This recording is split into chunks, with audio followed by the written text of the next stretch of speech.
So let's start with just a very straightforward, tragic scenario of a serious road traffic accident which results in multiple deaths. Tragically, these things do occur from time to time. They're remarkably infrequent, even though we hear all about them when they do happen. And actually in the UK, we've got amongst the safest roads in the world, you'll be pleased to know, and that's all to do with regulation. But when these things do occur, then there tends to be an ever increasingly thorough investigation. And one of the trends over more recent years is to start to look at why the accidents happen from a human behavioural perspective.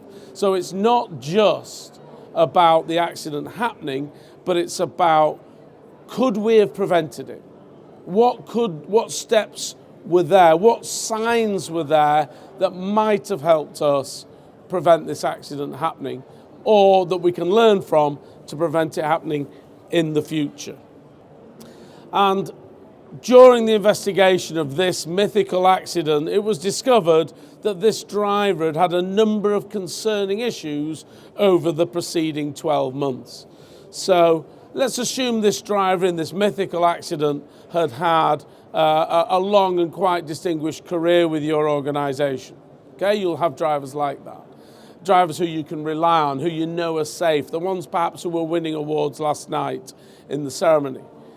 And yet, when we actually look in more detail at the last 12 months, we discover that this mythical driver has had just a few very minor accidents, nothing that we're bothered about, nothing that's caused significant damage, maybe a wing mirror, maybe we've just clipped a bollard on some roadwork, something like that. Nothing too grand, but they're there. And actually, when looked at now with hindsight, and remember these things are always looked at with hindsight, when looked at now with hindsight, we start to ask ourselves, oh, hang on a minute, what's happened here? That driver's a really good driver. I wasn't aware that that driver was having minor incidents. Perhaps I should have looked more closely. And those are the questions we need to be asking ourselves before, not after the accident. And so what we also discover is that maybe some of the customers at premises have just commented, perhaps casually to us at some point, that this particular driver who's been delivering to this location for years or driving this vehicle for years, that they've observed a change in behaviour. Maybe they think they've become more withdrawn, maybe they think they've become more tired. It's not overly conversational, it's just something somebody says. Is he okay? Somebody may have asked in a conversation. It's something that at the time you've thought, yeah, he's fine. Okay, well, is he? And then the third thing is, we start to look at the telematics data, we start to look at the driver performance data, whatever products we use. Obviously, it's only going to be microlise-based products, but whatever way in which we get that information, and we start to observe, this is all done retrospectively, unfortunately, that actually this driver was starting to drop from being one of the very top drivers down the rankings. Perhaps still in the top third of drivers in your organisation, but not in the top 5%, which is where they were maybe a year earlier. And so again, is that telling us something? Is that information we're even looking for? Is that information we're observing? Or are we still really worried about the people at the bottom, which of course you should be, but are we really observing changes in drivers? And what does that mean? What might that be telling us? Now, it's very important to understand that each one of those items that I've talked through individually would not really cause concern. So, somebody clashing wing mirrors with perhaps another operator on a car park of a service area is not something that you would normally think, right, we're going to get this driver in, take him off the road and get him off to Arc Health, because that is an everyday occurrence, okay? But when you put the full picture together, when you've got a scenario where you've got a driver who is normally in your top 5% of drivers, a driver who really you consider to be totally reliable, And now we've discovered that actually he has had a couple of very minor incidents. We have had the odd person commenting on whether they're very well, and we've also got data telling us that perhaps there's a bit too many late braking events going on, a bit too many sharp turn events going on. And we start to put that together as a collective. Is that telling us that this driver may not be as well as we think they are? So remember the information you've got available when you're looking at your drivers. You've got digital information, of course, from the products that are attached to the vehicle, some of which come from the manufacturer, some of which come from third-party products. All that data's there. So that's the digital element of it. But then there is, of course, the obvious physical observation element.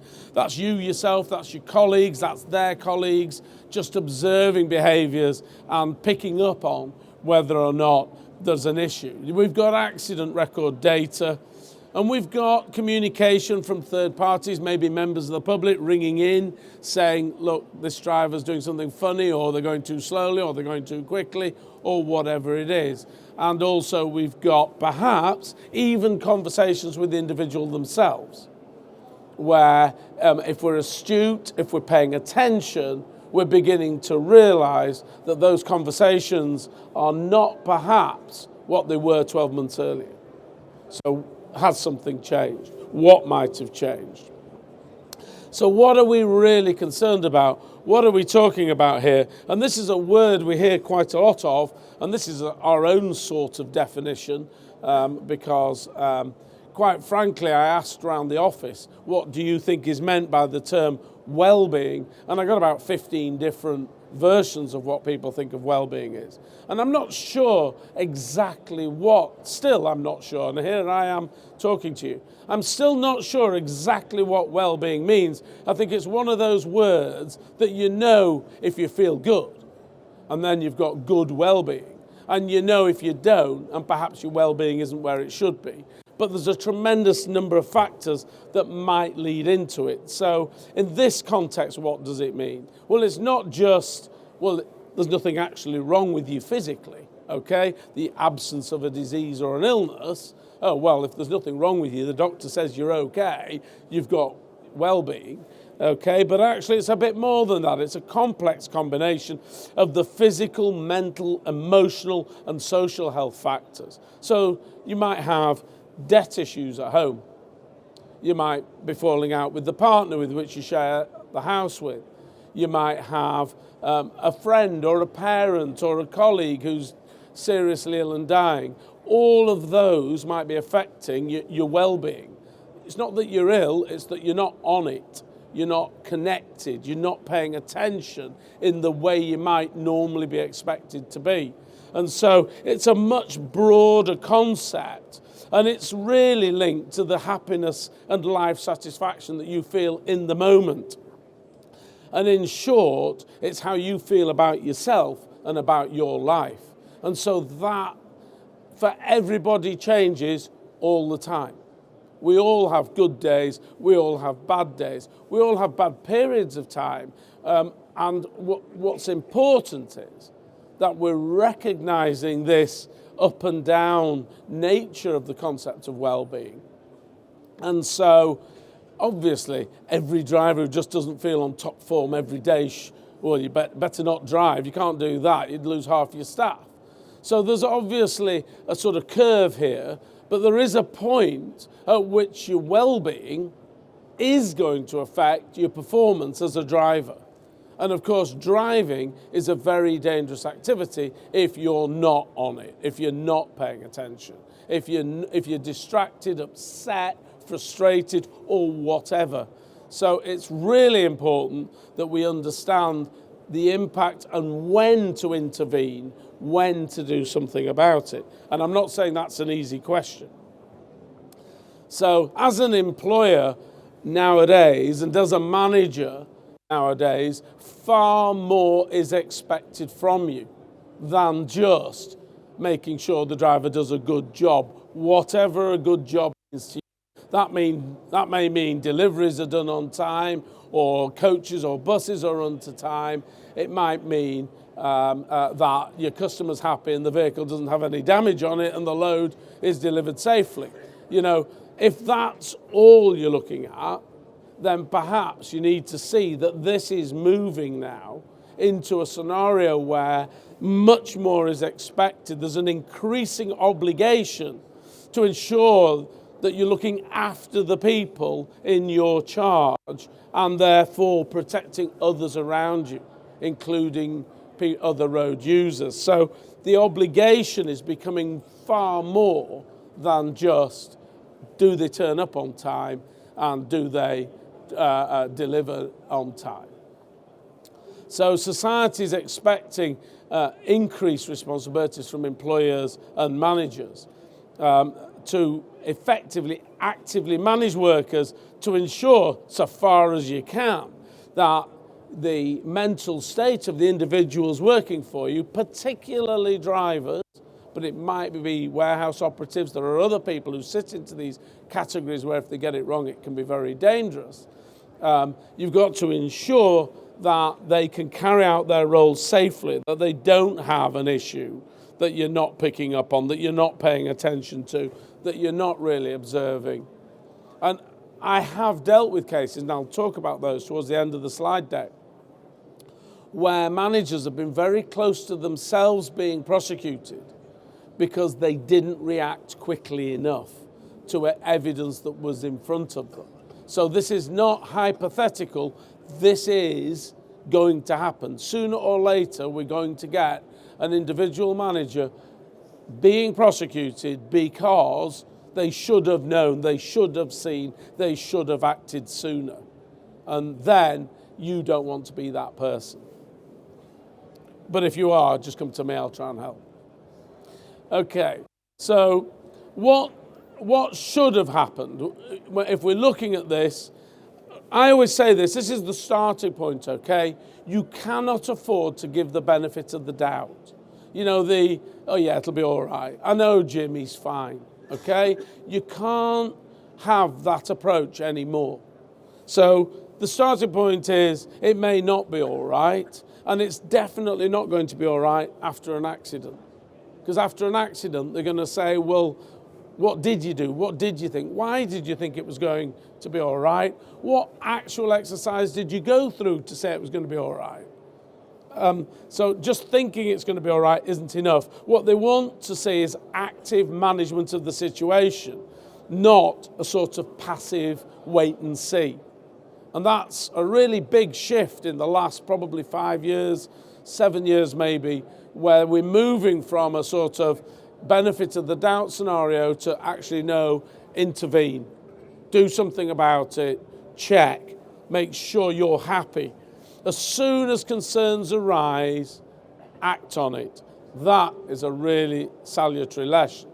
The expectation of well-being and monitoring can cause far more damage if it's not well managed. So if you're not acting quickly enough, that person's performance and well-being may go further downhill because you haven't acted quickly enough. So the sooner you intervene, the sooner you try and do something about it, the sooner, hopefully, that individual can start to be assisted to get well again, for whatever reason, that they're not well in the moment. So if you've observed something that's concerning you, what should you do? So the very next question, and we're talking predominantly about drivers here because they're the big single risk, okay? So the first question is, do I need to take this individual off the road? Now, that is not a light decision. Not only is it a heavy decision financially, because you're going to still have to pay them if you take them off the road, but it's also psychologically challenging for that individual as well. So then your next question is, if you're asking yourself, should I take the driver off the road? The answer is yes.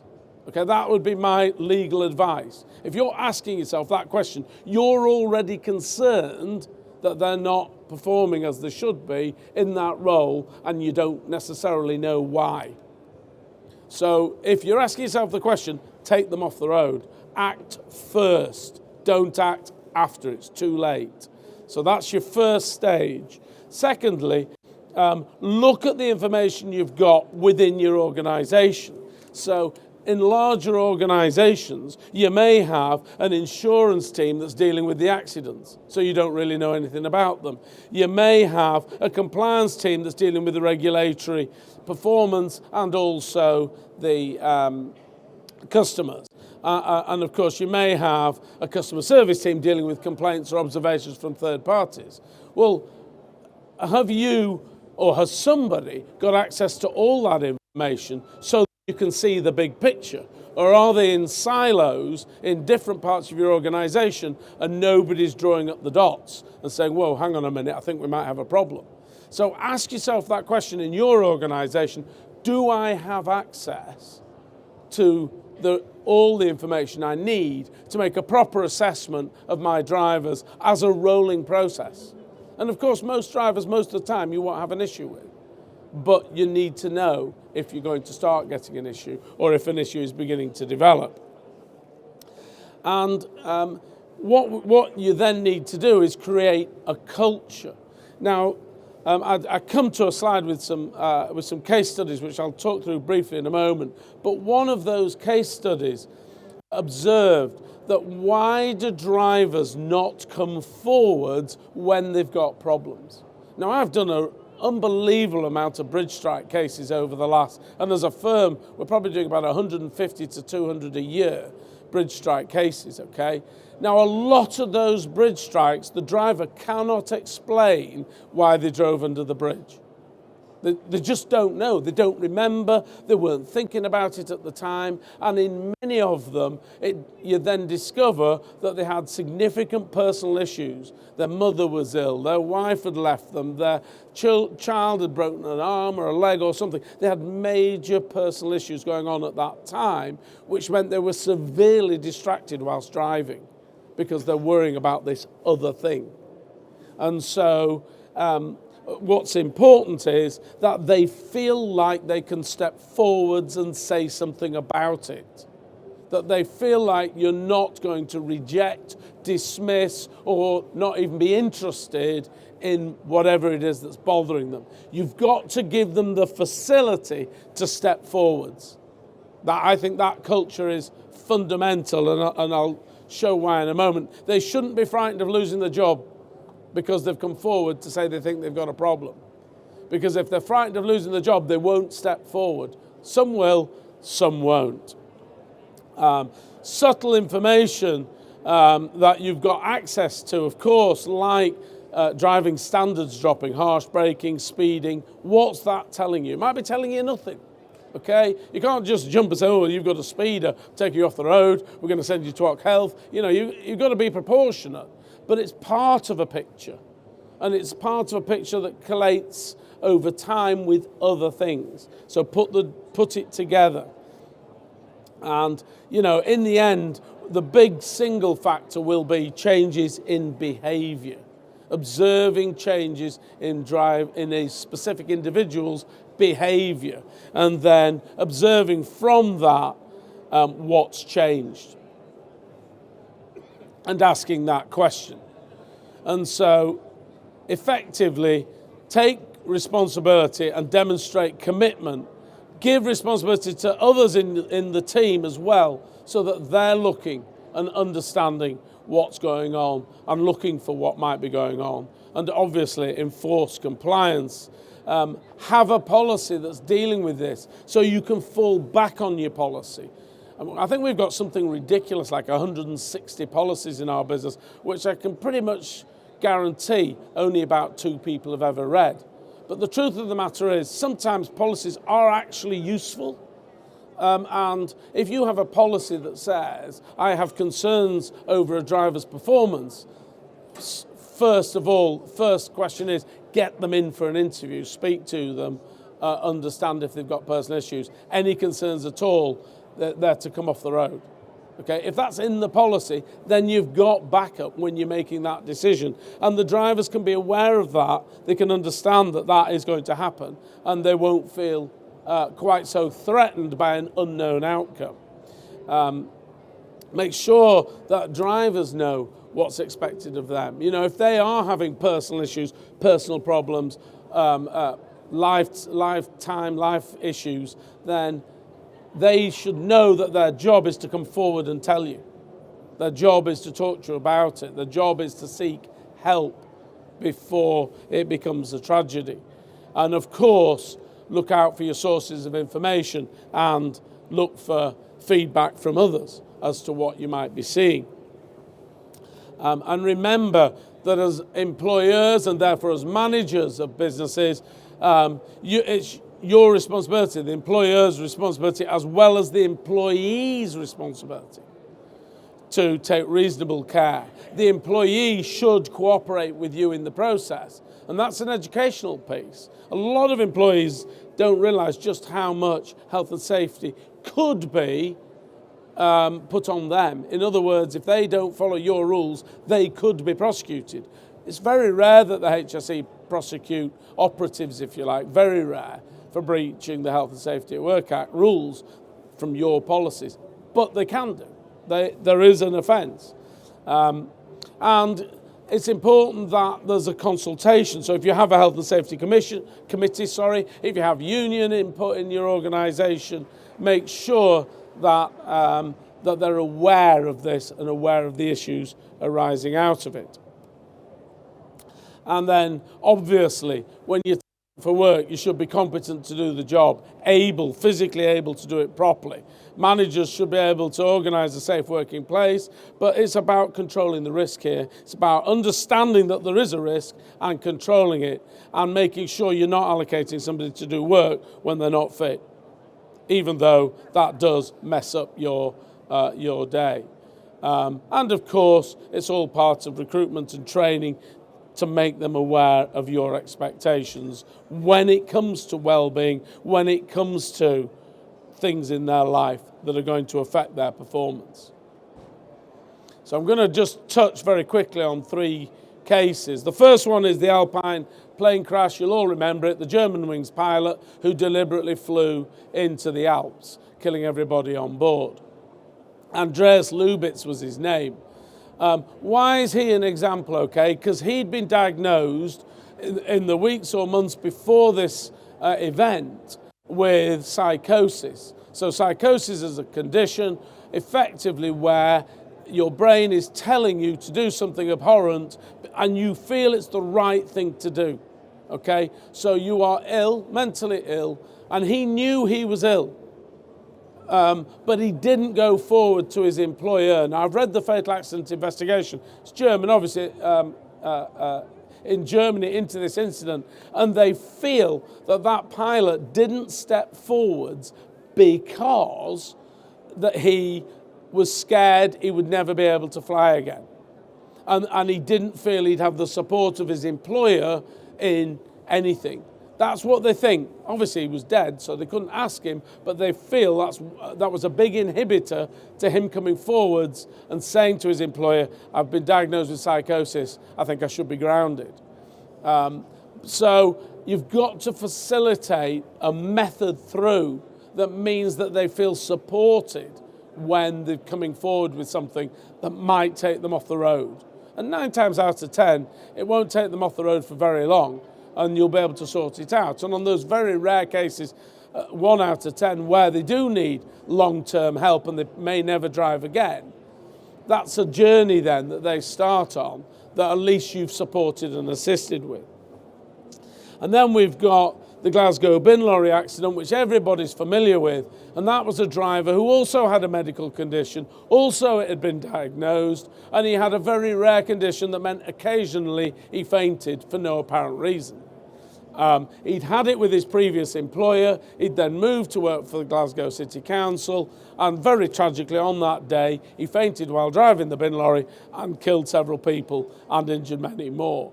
And the truth of the matter is, that's another individual who had a condition, who hadn't told his employer, and therefore nothing was done about it.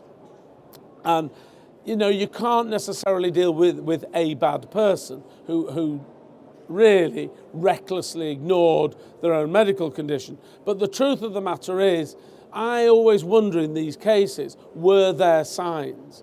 Were there episodes? Had he fainted before but woken up in time to stop the vehicle? And you might pick that up using the software that is attached to many of your vehicles.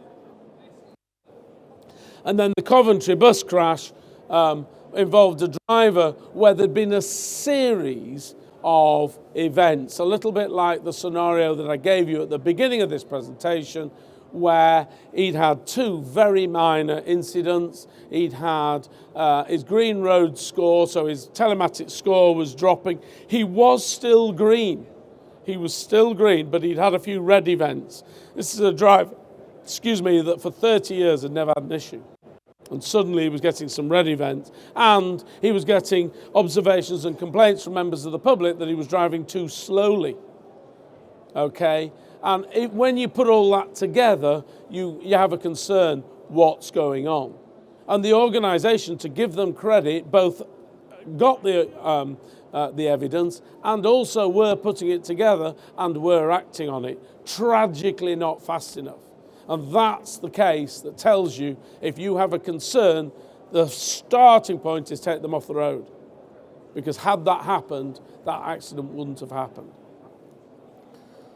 Okay, I'm just going to, so that's the presentation, that's the background to it. But Microli's range of products is a typical telematics range of products that can give you the information. So I've just asked Neil if he wouldn't mind, he's literally only been asked this morning, so if you wouldn't mind giving him a round of applause for stepping up here. So you've got a range of products, haven't you? I do, Jonathan. Just first say thank you. Really thought-provoking session, very enjoyable. Just going through the session this morning reminded me of a recent customer example. We use an AI technology in our vehicles. We had a situation with one of our drivers just recently where we started to notice a trend in his driver behaviour and some distraction and sort of sleepy events certain times of the day. We took that information in through the debrief and we found out that he was a new father, sleep deprived, and we could kind of work through with him based on that information and just help him with his work patterns. If you do want to see that technology, there's a Moran vehicle in the far right-hand corner that's decked out with that kit. And we'd encourage you to come to the demo booth and come and look at our Microlise solutions. Probably the main ones to sort of map onto what Jonathan's been talking today about, are our fleet performance solutions, our compliance solutions, and our fleet safety solutions. I think in the fleet performance area, probably the driver excellence product is probably the key one to take a look at. That sort of gamifies the scoring from the driver, looks at how they're driving, how they behave in the vehicle, how they're braking, how they're doing, and using that data kind of in line with what Jonathan said. We have the ability to trend that and look for kind of up and down trends across their driving behaviour. We also have our compliance suite, so the TrueTax solutions. Again, in the demo station, you can come and look at the tools we have to monitor driver hours and infringements, vehicle health and driver checks, and that forms part of our compliance suite. And then probably the last area which I'd recommend you to look at is the fleet safety area, and the key products in that part are cameras, which again kind of monitor the driving behaviour and any issues while the driver's out there. Just mapping again onto what Jonathan said, we have the driver hazard warning solution, which helps you with things like bridge strikes, uses the GPS technology to tell you that you're coming towards a hazard, and it gets progressively more annoying as you get close to that event to stop that from happening. And then probably last but not least, we have a new solution to monitor the brakes, the electronic braking systems. Helps you sort of alleviate the need for all of those MOT checks through the year, and it does that by sampling the data, pulling it up into the Microlise repository, and giving you kind of real-time warnings of whether you're starting to have issues with the braking systems. But please do come and see us, come over to the demo area, introduce yourselves to the teams, and please come and see us. Keep us busy, please. Okay, thank you very Thank you, much. Jonathan. Thank you very much.